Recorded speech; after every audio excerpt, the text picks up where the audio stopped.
The Hermetic tradition identified a specific type of seeker who ends up destroyed by the very laws he tried to ignore. Not the ignorant one. Ignorance itself protects him because he doesn't know enough to be dangerous to himself. A profile is someone who discovered that the universe is mental, that matter is illusion, and concluded he could live as if the laws of the physical world didn't exist. The tradition calls this profile the false sage. The fate is always the same, to be broken against the rocks of the reality he tried to deny.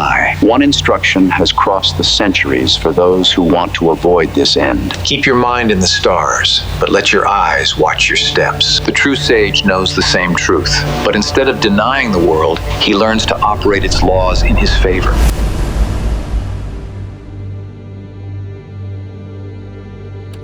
There is a warning that crosses millennia that most people completely ignore. The ancients repeated it in different forms, in different cultures, with different words. But the central message remains intact. There is a specific type of person who is destined to destroy themselves, and it's not who you'd imagine. We're not talking about the ignorant. The ignorant stumbles over the laws of the universe through lack of knowledge, and this, in a way, protects him. He doesn't know enough to be dangerous to himself. The real problem appears in another profile, the one who knows enough to feel above the rules, but not enough to understand why the rules exist. The Kybalion calls these people false sages, and it describes their fate bluntly. They are broken against the rocks and torn to pieces by the elements. This stayed with me for weeks after I first read it, because the profile of the false sage is not that of a fool, it's that of a seeker, someone who studied, who meditated, who had genuine insights, someone who discovered something real, the mental nature of the universe. And it was precisely this true knowledge that destroyed him. Stop and think about that for a second. The student discovers that everything is mind, that the entire universe exists as a mental creation within an infinite consciousness. That matter, at the most fundamental level, has no independent substance. It is condensed thought, crystallized vibration, dream-made form. This discovery is real. The problem lies in what he does with it. The conclusion seems logical. If everything is an illusion in the mind of the Absolute, then the laws governing this illusion don't need to be respected. If the body is merely a mental image, its needs can be ignored. If cause and effect are patterns within a cosmic dream, consequences don't apply to those who have awakened. Do you recognize this reasoning? I do, because I've seen it in dozens of variations. The practitioner who fasts until collapse because he transcended the need for the body. The seeker who makes disastrous financial decisions, expecting the universe to sort it out. The mystic who destroys relationships because none of this is real anyway. The student of Eastern philosophy who abandons practical responsibilities in the name of a misunderstood non-action. The internal logic is perfect. The result is ruin. What these false sages fail to understand is something the true masters always knew. There are two points of view operating at the same time, and confusing them is fatal. For the infinite all, the absolute consciousness that dreams the universe, yes, all of this is transitory, changeable, without real permanence. But we are not that consciousness. We exist within the dream, and for those inside the dream, the laws of the dream are absolutely real. This distinction seems subtle, but it isn't. It's the difference between understanding that a game has arbitrary rules and trying to play while ignoring those rules. You can know that chess is a human invention, that the pieces are just wood, and that the moves are conventions. This knowledge doesn't allow you to move the pawn like a queen. Within the game, the rules of the game apply. Denying this doesn't elevate us to the viewpoint of the infinite.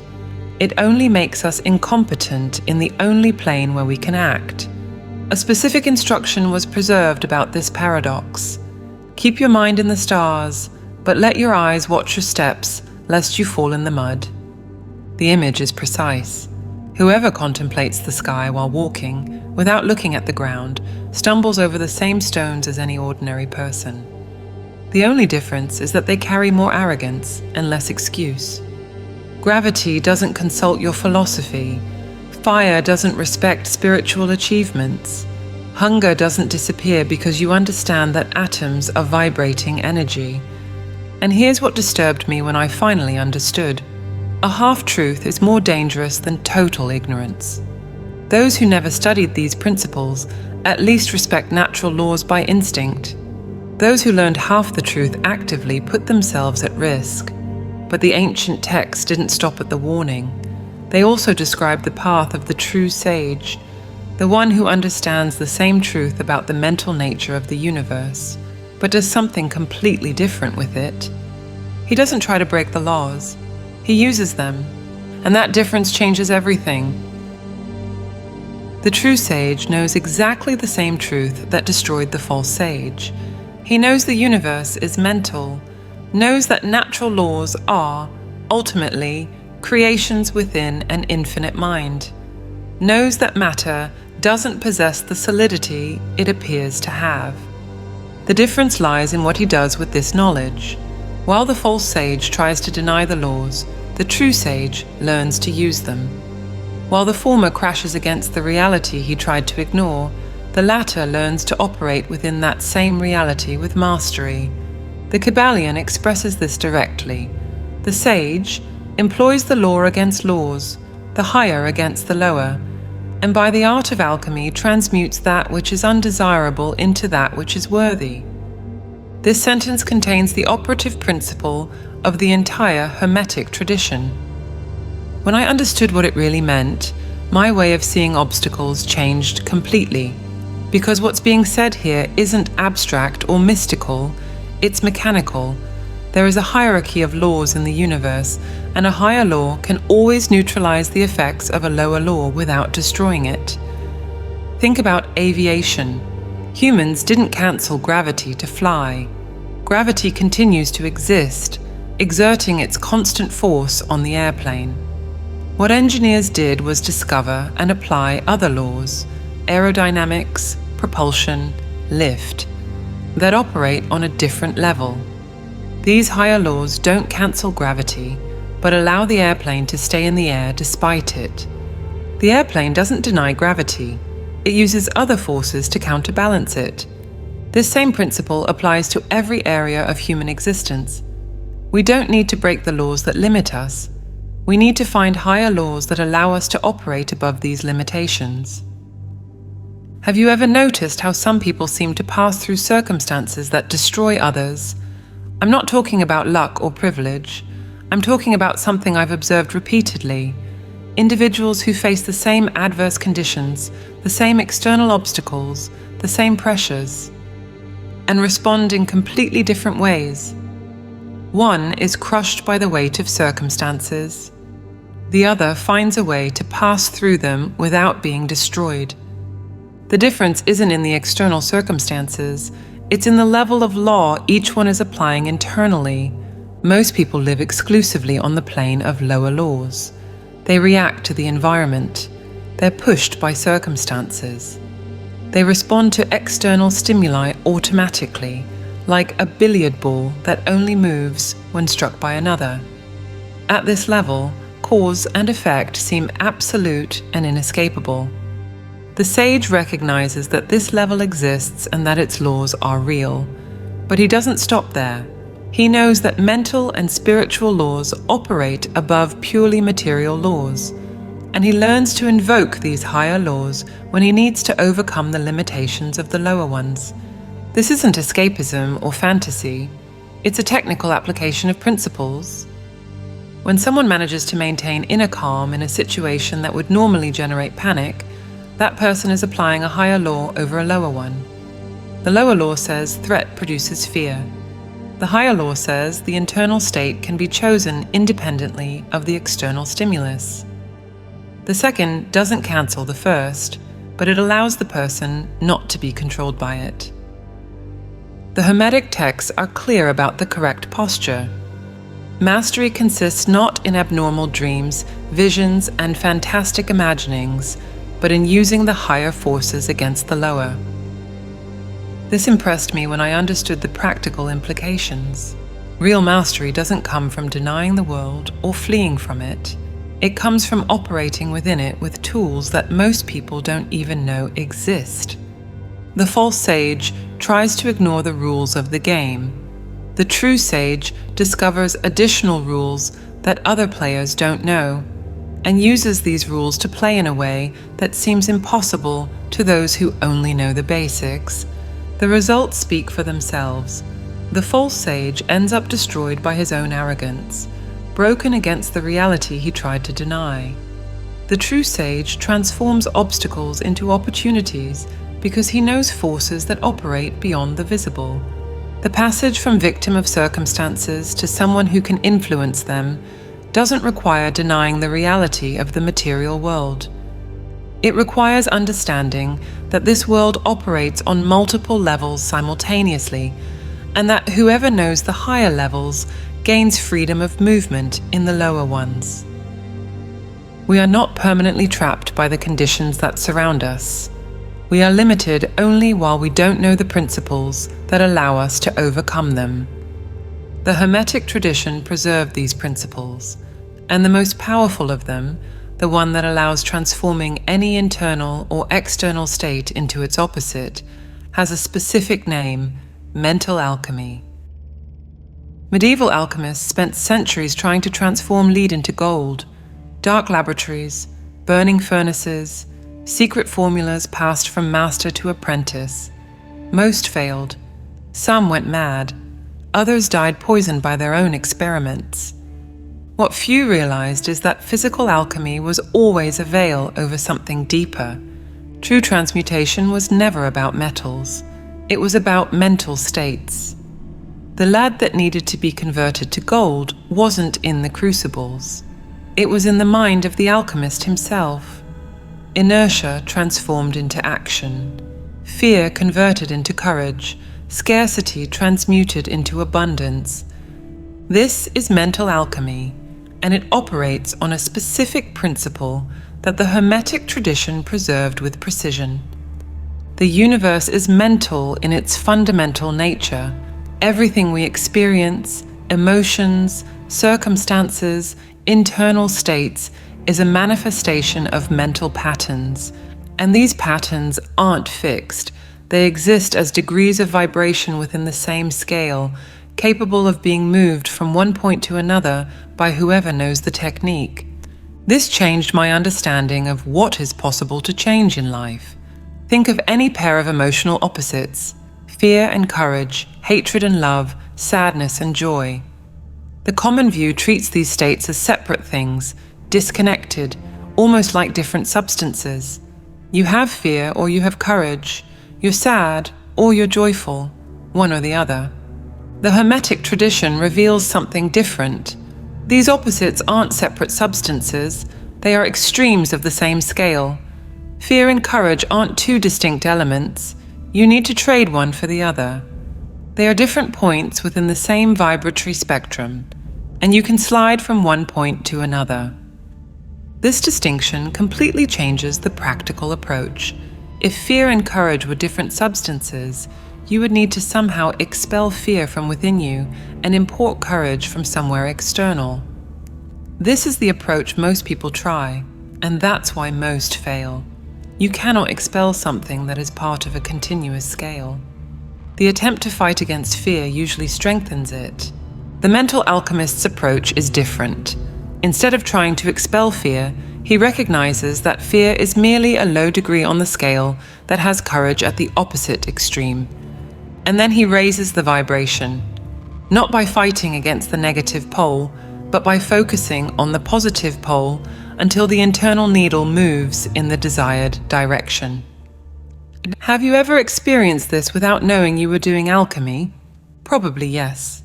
That moment when you were dominated by a negative emotion and, instead of fighting with it, deliberately chose to focus on something that brought you a different state. The change of environment, the music that alters mood, the memory that shifts focus. In those moments, you are moving the needle on the vibratory spectrum. The difference between doing this by accident and doing it by mastery lies in understanding the principle and the ability to apply it consciously in any situation. The mental alchemist understands that he is not a victim of his internal states. These states are like the temperature on a thermostat. They can be adjusted by whoever has access to the control. Most people live as if the thermostat were controlled by the external environment. The Hermetic Master knows the control is within and learns to operate it. This applies not only to emotions, but to thought patterns, mental habits, and even the way we perceive external circumstances. We don't see the world as it is. We see the world through the filter of our mental states. And when we alter these states, the very reality we experience changes with it, not because the external world physically changed, but because our ability to perceive it and interact with it has transformed. The Hermetic texts describe this as vibrating on a higher plane to escape the penalties of the lower planes. The language is ancient, but the principle is precise. When we raise our mental frequency, we cease to be affected by forces that operate only at the lowest levels. An insult that would destroy someone vibrating in insecurity goes unnoticed by someone vibrating in self-confidence. A financial crisis that would paralyze someone vibrating in fear becomes a problem to be solved for someone vibrating in clarity. The external stimulus is the same. The internal response depends on the vibratory level of whoever receives it, and this level can be chosen, not instantaneously in all cases, not without practice, but the capability exists and it can be developed like any other skill. The mental alchemist trains his ability to move his own vibration the same way a musician trains his fingers or an athlete trains his body.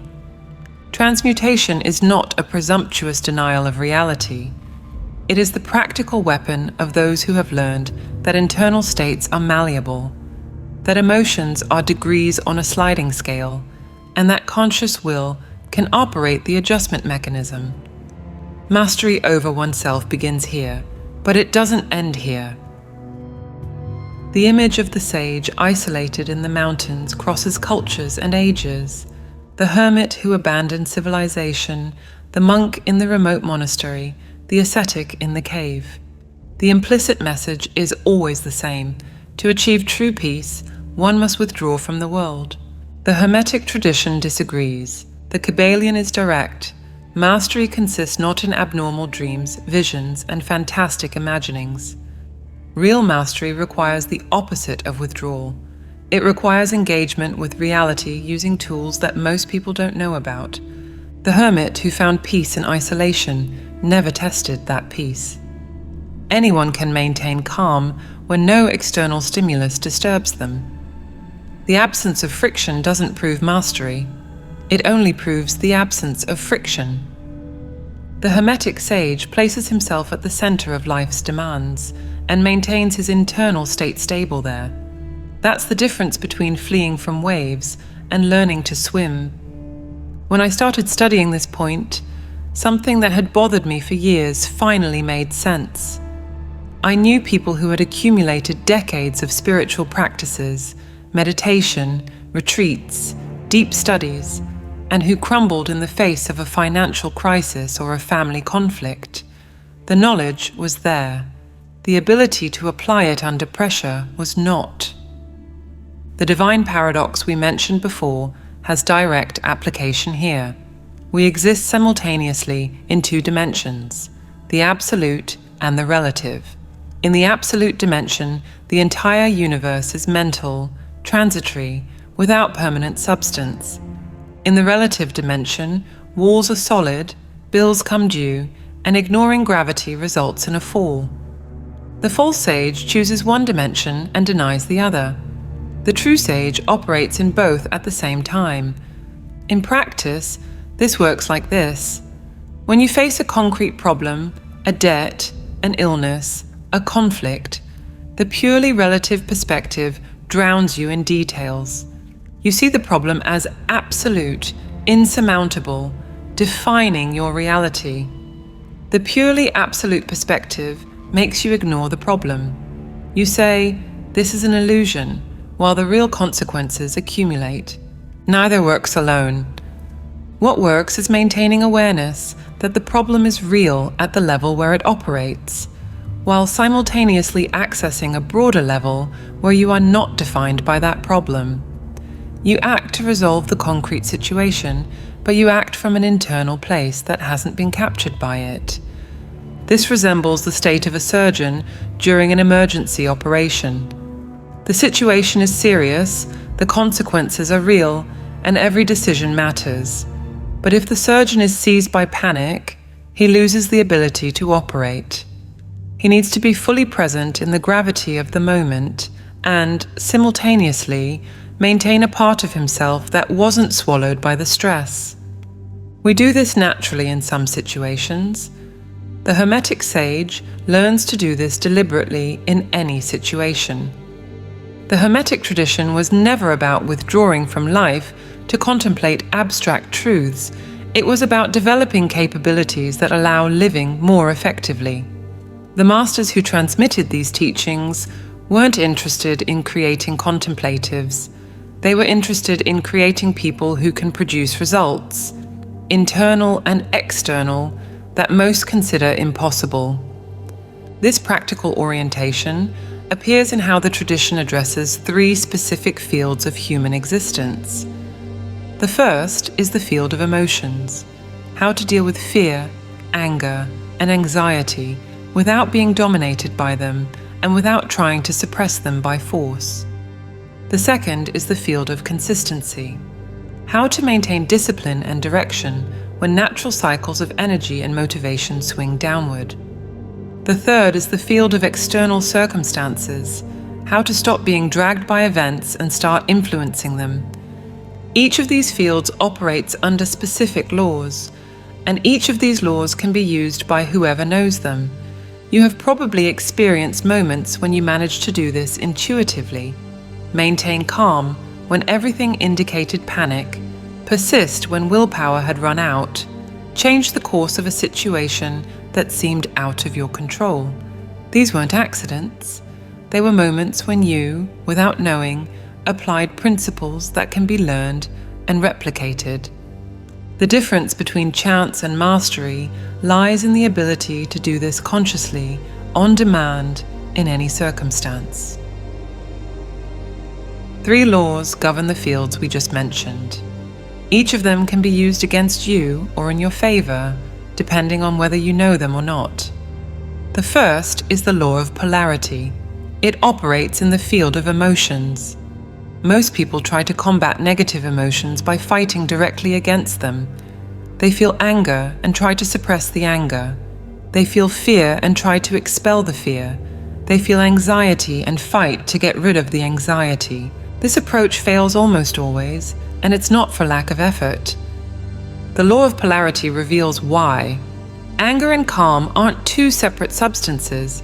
You trade one for the other. They are two extremes of the same scale. Fear and courage occupy opposite poles of the same spectrum. Anxiety and tranquility are different degrees of the same vibration. When you fight against fear, you're giving energy to the negative pole. Your attention is fixed exactly on what you want to eliminate. And where attention goes, energy flows. The Hermetic method works in the opposite way. Instead of fighting against the unwanted pole, you focus on the desired pole and begin sliding in that direction. You don't try to expel fear, you cultivate courage. You don't fight with anger, you direct attention toward calm. The needle moves on the scale because you pulled toward one side, not because you pushed from the other. This seems simple, but it changes everything when you actually apply it. The second law is the law of rhythm. It operates in the field of consistency and discipline. Everything in the universe oscillates. Tides rise and fall. Seasons change. Personal energy fluctuates. Motivation comes in waves. There are days when you wake up ready to conquer anything, and days when getting out of bed seems like a monumental task. Most people are dragged by these oscillations without realizing it. When the wave is high, they produce, create, and advance. When the wave drops, they stop, give up and abandon projects. The rhythm controls them completely. The Hermetic sage knows the law of neutralization.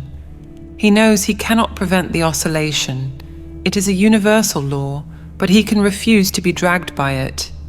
In practice, this means maintaining actions even when the feeling that sustained them has disappeared. The wave of motivation dropped, but you don't drop with it. You observe the cycle passing while you maintain your position. The tide goes and comes, but you are not the tide. When I understood this, years of frustration with my own inconsistency made sense. I thought the problem was a lack of willpower. The real problem was that I didn't know the mechanics of rhythm. I rose with the wave and fell with the wave, thinking that the wave was me. The third law is the law of cause and effect. It operates in the field of external circumstances. Most people live as effect. Events happen to them. The boss determines their mood. The weather influences their disposition. The news defines their emotional state. The financial situation controls their stress level. Life is a sequence of reactions to external stimuli. The Hermetic sage inverts this relationship. He positions himself as the cause. You cannot control all external events. The boss may be difficult, the economy may be unstable, and unexpected things may happen. What you control is how these events affect you internally. And when you take control of the internal response, you stop being dragged by events. The law of cause and effect continues operating, but you choose which side of it you will position yourself on. Someone who lives as effect has their internal state determined by the environment. Good day at work, good mood. Bad day, bad mood. This person is a leaf carried by the wind of circumstances. Someone who lives as cause decides their internal state regardless of the environment. The day at work was difficult, but the internal state remained stable because the person chose not to hand over this control to external events. This requires practice. Nobody is born knowing how to do this, but the capability can be developed like any skill. And here is the point that connects the three laws. All of them operate through attention and conscious choice. In polarity, you choose which pole to direct your attention toward. In rhythm, you choose not to identify with the oscillation. In cause and effect, you choose to be the cause instead of the effect. The common element is mental presence, the ability to perceive what is happening internally and make a deliberate choice instead of reacting automatically. We spend most of our lives on autopilot. We react without realizing we're reacting. We're dragged without realizing we're being dragged. The three laws operate upon us without our awareness that they exist.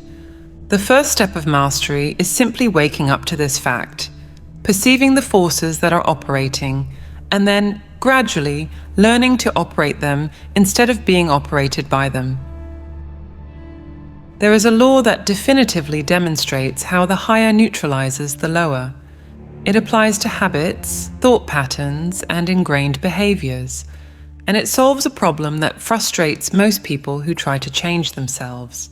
The problem is this: you identify a habit you want to eliminate. It could be a negative thought pattern, an automatic emotional reaction, or a behavior that sabotages your goals. You decide to stop. You will use willpower, you resist, and you fail.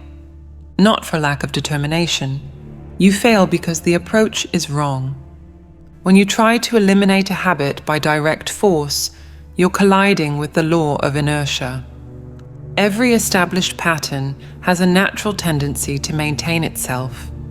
The longer it exists, the more energy it has accumulated, the more resistant it has become. Attacking it frontally usually strengthens this resistance. The law of substitution offers another path. Instead of trying to destroy the old habit, you build a new habit that occupies the same space. The new pattern, by operating at a higher vibration, gradually absorbs the energy of the previous pattern. There is no direct battle. The old simply loses strength while the new gains. This works because you're not trying to create a void. Nature resists the void. When you remove something without putting anything in its place, the tendency is for the space to be filled by the same pattern that was there before, or something worse. The procrastinator, who simply tries to stop delaying tasks without redirecting attention to a specific action, feels the void constantly. The anxious person, who tries to stop worrying without directing the mind to another focus, discovers that worry returns with more force. The person who wants to stop reacting with anger but doesn't develop an alternative response keeps exploding in the same situations. Substitution solves this. You don't remove the old, you install the new until the old becomes irrelevant. When I started applying this consciously, patterns I had tried to change for years began to yield.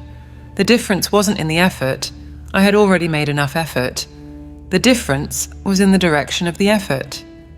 Instead of fighting against what I didn't want, I started building what I did want.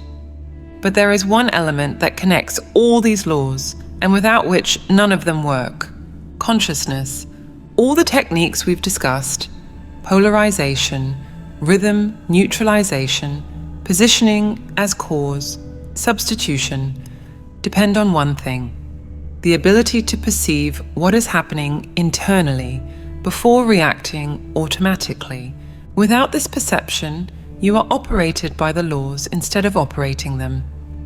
Anger arises, and you react before having the chance to choose to polarize toward calm. The low energy cycle arrives, and you're dragged before realizing you could neutralize yourself.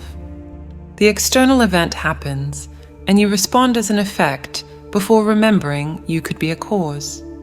Consciousness is the space between stimulus and response, and in that space lies all your freedom. The Hermetic Master is not someone who never feels fear, anger, or discouragement. He is someone who perceives these states arising and has the mental presence to invoke a higher law before being captured by them. This mental presence can be developed. It's not a gift that some people have and others don't.